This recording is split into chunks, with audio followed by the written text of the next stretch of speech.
Good morning जय मसीह की।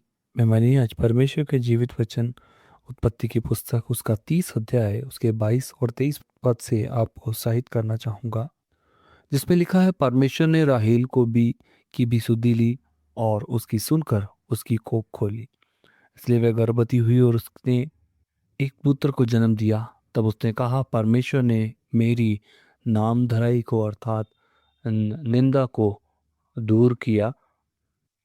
प्रिय, हम पढ़ते हैं याकूब के बारे में। बाइबल हमें बताती है राहेल के बारे में और भी हमें कम बताती है, जिसे याकूब वास्तव में प्यार करता था।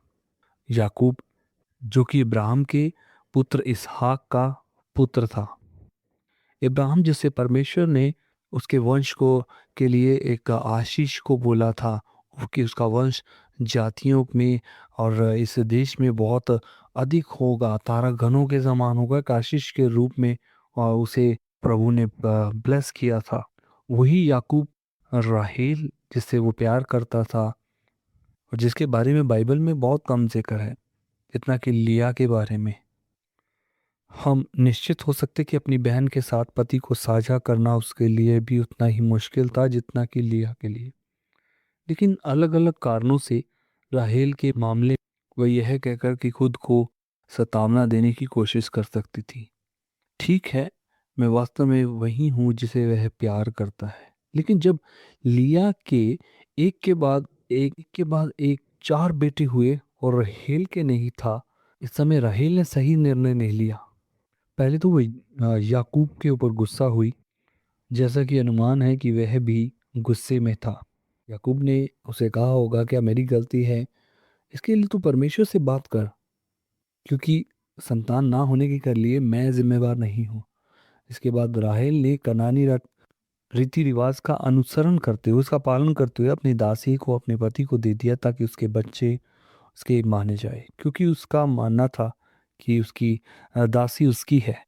आपको लगता होगा कि उसे याद होगा कि याकूब की दादी सारा ने ऐसा किया था, जो यह इतना अच्छा नहीं हुआ था प्रियो।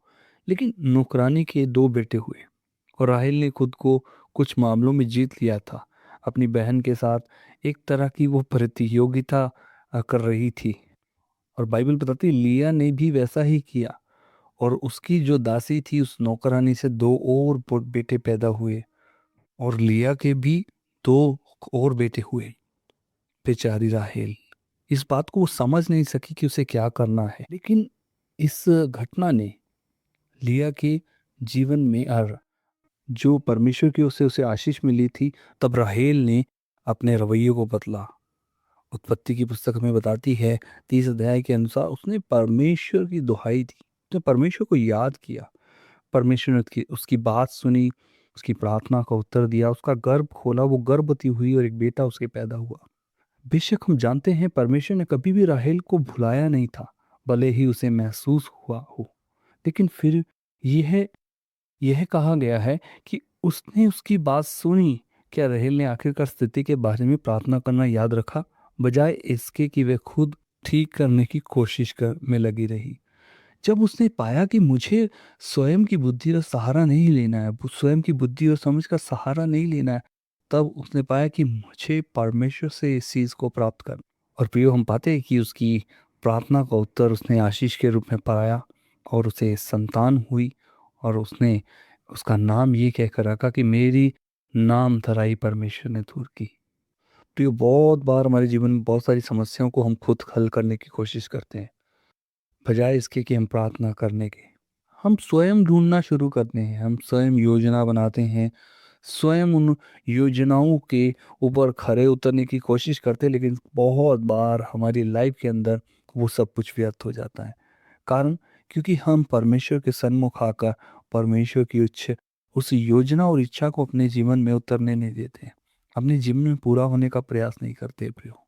और हमारे जल्दबाजी में लिए गए निर्णय हमारी लाइफ के अंदर बहुत सारे गलत दरवाज़ों को खोलती है, जो हमें दुख, तकलीफ, परेशानी, निराशा और मृत्यु की ओर भी लेके कई बार चली जाती है।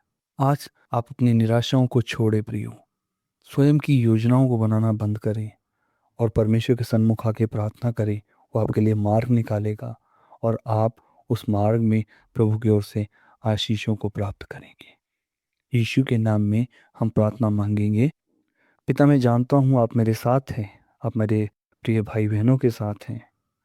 पिता, मैं प्रार्थना करता हूँ अपने प्रिय भाई बहनों के लिए।